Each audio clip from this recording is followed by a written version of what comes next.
Hi, I want to talk pelvic floor. So, pelvic floor postnatally obviously isn't as strong as it was previously sometimes. And it's really important that you take care of your pelvic floor and get it back strong. Otherwise, you can have long-term problems. And it's easy. That's the good news. If you remember and do it, okay? It's in that respect, it's not easy. We all forget. We all haven't done our pelvic floor exercises as often as we should. But I'm going to give you a few tips and how to do it right today. After listening to a wonderful lady called Elaine Miller, who is a women's health physio, but also a stand-up comedian on the same subject, believe it or not. And she did a brilliant talk.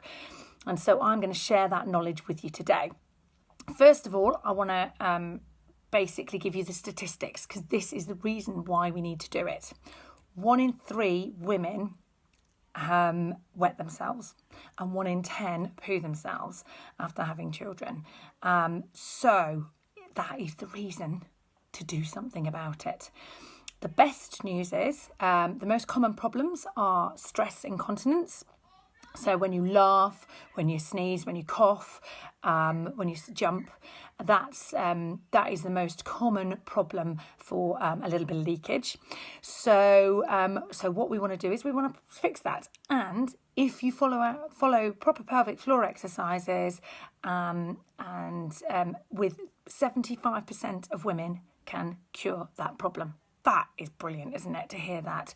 And it can only take 3 months. Brilliant. So that could save you a lot of hassle in the future.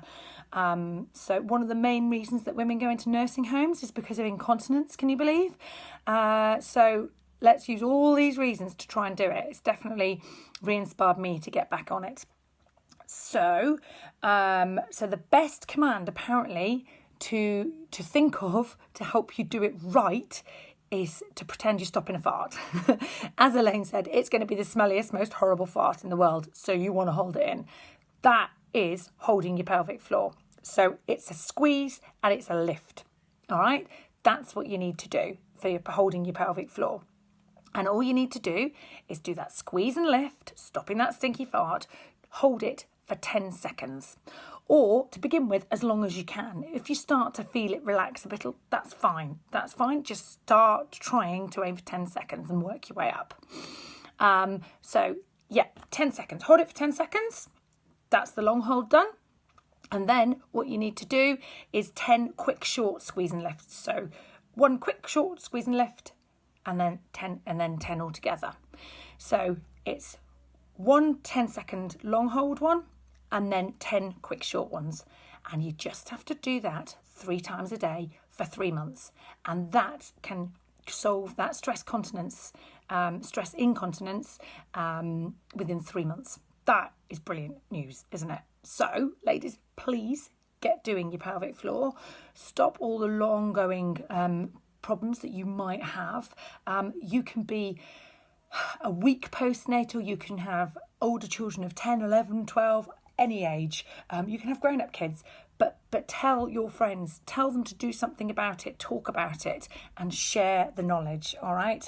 Because it's something that's really important. One little tip, try not to hold your breath. So you've got to breathe normally because your pelvic floor lifts and relaxes as you breathe, and that's all about doing it. So try not to hold your breath because it will work much more effectively if you don't. There is a really good app called Squeezy, which is endorsed by the NHS, and that you can use on your phone to remind you to do your pelvic floor exercises. So please, ladies, get on with it, do your pelvic floor and solve any problems that you might have in the future. Thanks for listening.